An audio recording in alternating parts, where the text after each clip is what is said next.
Decimal multiplication. నార్మల్గా మనం decimal multiplication ఎలా చేస్తాం, 4.8 ఇంటూ 8 ఇలా చేస్తాం కదా. సో ఇలా ఏం అవసరం లేదు, నేను ఎలా చేయాలో చెప్తాను. 4.8 ఇంటూ 8 ఉంది కదా.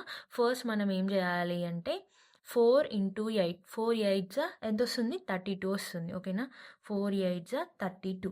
ఇప్పుడు మనకి పాయింట్ ఉంది, మధ్యలో పాయింట్ ఉంది కాబట్టి ఇక్కడ మనం ప్లస్ పెట్టుకోవాలి. ప్లస్ పెట్టుకొని 8 8 ఎంత 64. ఓకేనా, 8 8 64. ఇప్పుడు పాయింట్ తర్వాత ఒకటి అదేంటిది ఒకటే నెంబర్ ఉంది పాయింట్ తర్వాత. సో ఇప్పుడు రైట్ సైడ్ నుండి చూడాలి, పాయింట్ తర్వాత ఒకటే ఉందంటే ఒక నెంబర్ తర్వాత మనం పాయింట్ పెట్టుకోవాలి. ఇప్పుడు 32 ప్లస్ 6, 32ని 6ని యాడ్ చేయండి. యాడ్ చేస్తే ఎంత వస్తుంది, 38, 38.4. ఆన్సర్ వచ్చేసి 38.4 ఆన్సర్. ఓకేనా, ఇప్పుడు నెక్స్ట్ దీన్ని కూడా మనం అలానే చేయాలి. 7.5 ఇంటూ 6 అంటే ఫస్ట్ 7 6 ఎంత వస్తుంది, 42. ఇక్కడ పాయింట్ వచ్చింది కాబట్టి అక్కడ మనం ప్లస్ పెట్టుకోవాలి. ప్లస్ పెట్టుకొని 5 6 ఎంత వస్తుంది, 5 6 30.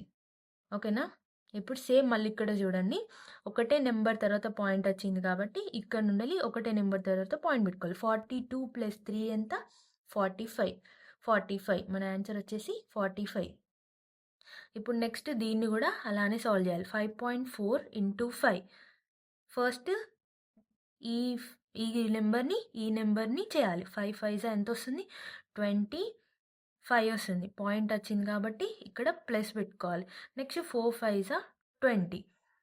ఇక్కడ ఒక నెంబర్ తర్వాత డెసిమల్ పాయింట్ ఉంది కాబట్టి సేమ్ ఇక్కడ నుండి ఒక నెంబర్ తర్వాత పాయింట్ పెట్టుకోవాలి. 25 ప్లస్ 2 ఎంత, 25 ప్లస్ 2 27 వస్తుంది. ఓకేనా, ఆన్సర్ వచ్చేసి 27. ఇప్పుడు దీనికి ఏమొస్తుంది అనేది నాకు కామెంట్ చేయండి. Answer 4.5 into 8. ఓకేనా, thank you for watching. Please subscribe my YouTube channel.